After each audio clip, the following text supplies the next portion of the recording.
Personality Traits, Part 1, The Basics. Professor Michael Botwin, Department of Psychology, California State University, Fresno. Traits can be many things, and we use them in a variety of different ways. They cause us to do behavior. They cause us to see things in certain lights. We go to certain places because of our traits. We avoid places because of our traits. We compare other people on personality traits. It's an area that I'm particularly fascinated with, and trait models were the thing that got me interested in academic psychology. So I hope in the next few videos on traits, I can do them justice. Well, one way of looking at the personality trait is as a yardstick for behavior. And what do I mean by that? It's relatively simple. You measure up on a certain trait. You have a certain position on a trait. You may be extremely conscientious, which would mean that you would be at the end of the yardstick for conscientiousness. Or you might be extremely unconscientious, which means you don't need much of a yardstick to measure your behavior. Most of the big personality traits normally distributed in the population. We can also look at the whole phenomena of traits as different tools. I like to say that we as personality psychologists have toolboxes full of different yardsticks to measure different theoretical constructs, whether I'm getting at extroversion or agreeableness or impulsivity or sensation seeking.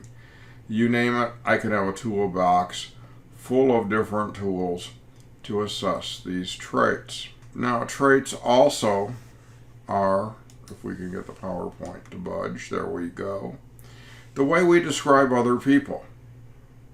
We've already talked a little bit about that with the lexical strategy, but traits are the way we describe other people. We describe them in trait-like ways. Are they good? Are they bad? Are they open-minded? Are they closed-minded? It's one of the principal things we do. And if you look at any dictionary, you'll see the dictionaries replete with thousands and thousands and thousands of words that describe human characteristics, many of them personality characteristics. Another way that we can imagine traits is as a lens into which we see the world. And we see the world based on our personality traits. You've probably heard the extremely old hackneyed expression that the optimist sees the world as exciting and full of challenges. They're wearing rose-colored glasses. You give them the half-full glass and they're going to say half full. The pessimist is going to see everything as a negative. They're going to see things as a challenge where fairness is often compromised. They're going to see the glass as half empty. So depending on your personality trait, we project that trait through the world, through our senses, to read situations, and we read them in terms of our traits. I have a friend who's extremely paranoid, and she sees the world as a very hostile, threatening place where many different people are out to get her. So we see the world through our personality traits as well. Now, as a personality trait psychologist, I have a little bit of a problem. We can't see traits. Traits at a level are hypothetical constructs, but they do determine our behavior. We trait guys like to say that traits are latent structures. They're inside the head, but we can't see them. hence this little picture of the guy in the gears. It would make my job considerably better if I could just pop open someone's head and see if they had a bigger introversion extroversion box than the next person, and then make the conclusion that that's where that individual difference comes from. But what I have to do as a personality psychologist is look at how people express themselves through their traits. What behaviors do they perform? What emotions do they feel? I can look at behaviors, I can see emotional states, I can get that kind of stuff, but I can't get the underlying construct. I have to infer from an individual's behavior what their traits are. Well, we've talked a little bit about one of my heroes of all time, and although he doesn't have a Superman cape on, I consider him one of the supermen of personality psychology. It's Gordon Allport.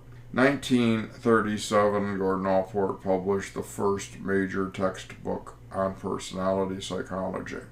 It's also considered the founding of the modern era of personality psychology with the publication of that book. And Allport was also extremely interested in personality traits.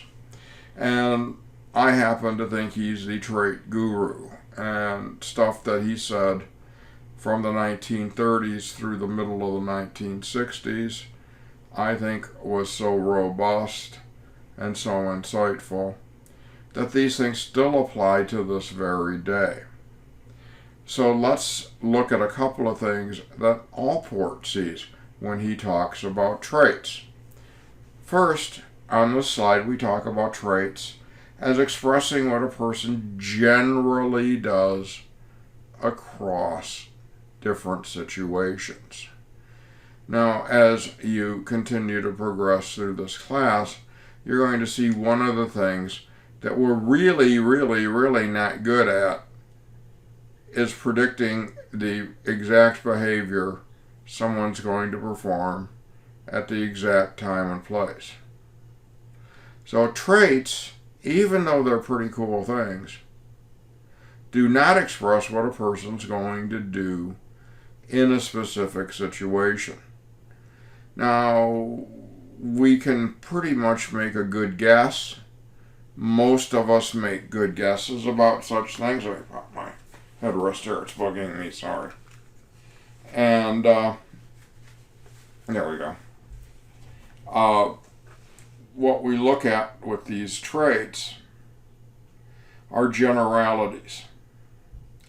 So if I was to look at some of your behavior over time, I might predict kind of what you would do. In face-to-face classes, I get this really quick. Within one or two class sessions, I can tell who's going to be my talkers, who are going to be my shrinking violence and don't say anything. But probably the most telling thing is within a couple of class sessions, everybody kind of picks out their territory, and that seat, at least for the next hour and 50 minutes, belongs to them. Now that person may not sit in that same seat exactly every time. They may want to sit next to a different person one day. They might come in a little late and the seat is already taken. It doesn't mean they'll never sit in that spot again. So when we look at this notion of traits, we're going to talk about what people generally do. Think about someone that you know extremely well. Maybe siblings, parents, significant other. Predict what they're going to do over time. Generally, you're going to be right, but you're not going to be perfectly right. You may, for example, be able to predict what one of your friends is going to generally do on the weekends. If they're an outgoing social person, they're probably going to be looking for a party. They're an introverted, withdrawn person, they might be looking to hide out under the covers. But occasionally the extrovert's going to stay home and not go to the party, and the introvert might be excited to go to a party. So we're not robots in terms of our traits. Traits talk about what we generally do.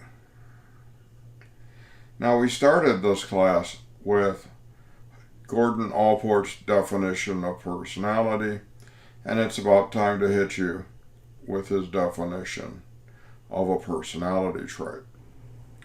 So here it is. A trait is a neuropsychic structure having the capacity for many stimuli functionally equivalent and to initiate and guide forms of expressive and adaptive behavior. Little dyslexia on my part there, flipped a couple words around but didn't change the meaning. Let's do as we often do, tear this definition apart, look at what it really means. So, if we look here, let's start with the notion that traits are neuropsychic structures. And when Allport says that, he's saying that traits have biological bases, but they're also psychic structures. They're also something psychologically in someone's head. The notion that personality traits have strong biological substrates is very well established in personality psychology. For example, the trait of extroversion is thought to be biological. Now, yes, it's got a lot of social components to it, like gregariousness and talkative-to-itness, but generally the idea is that extroversion is related to speed of neural processing in the brain. And we'll do a whole unit on Hans Eysenck's theory where he discusses that notion. There are other traits. So Marvin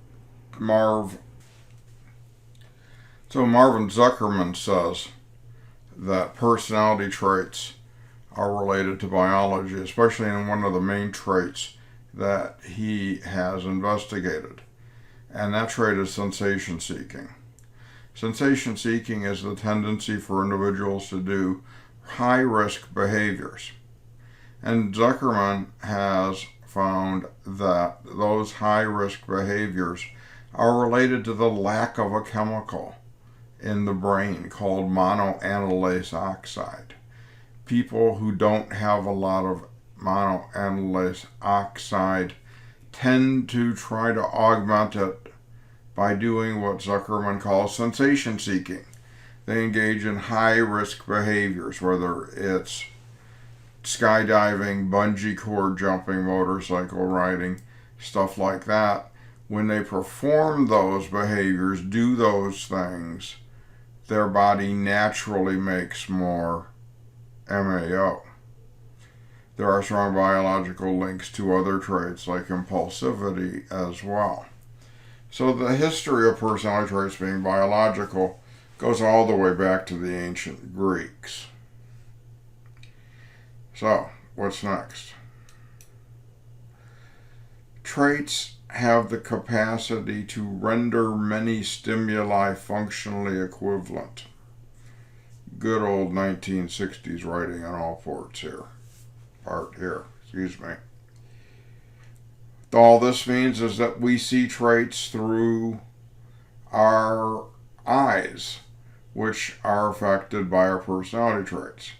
So if you're the optimist that sees the world through rose-colored glasses, that's one thing. If you're the pessimist who thinks everybody else is out to get you, you can see how looking at the world that way renders all forms of stimuli kind of threatening, dangerous.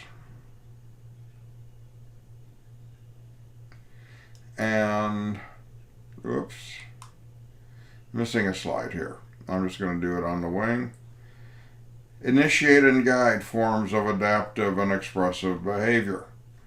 We do things because of our personality traits, and our personality traits guide our actions. if you are going to a party this weekend because you're a very extroverted person, your extroversion is going to guide your adaptive behavior, your behavior at the party, which is expressive, and things like that. So traits are powerful tools for explaining human behavior. But what can we really know about them? That's another issue. Larson and Buss in your textbook ask 3 questions about traits. First of all, how can we conceptualize traits? We can look at traits as causal properties. It's something that makes the people do things. Another view is summary disposition. Someone just does a lot of behaviors from a category. They in turn have that trait. So, traits may be purely descriptive categories. That's the summary disposition view. And we don't get, when we use a summary disposition view, internality or causality. We just get the behaviors that we see. And in this case, traits are descriptive summaries of an individual's behavior in some categories. And assumptions about traits and their internality or causality not assumed when you're using the descriptive trait model. It's simply a measure of how often someone does something from a certain trait category. Our last question in this particular essay is, how can we identify the important personality traits? And I give you 3 approaches. The lexical approach, where we look at all personality traits being kind of, well, not kind of, but actually in the dictionary, in the lexicon of a language. The statistical approach, where we use complex statistics to try to tease out structures of personality traits. And then finally, the theoretical approach. We come up with a theory, we test it, we see if it works. The bottom line is, can we come up with a comprehensive model of personality traits that measure all of the important aspects of an individual's personality? This is what we're going to investigate over the next few lectures on personality traits. We'll see you next time. Bye now.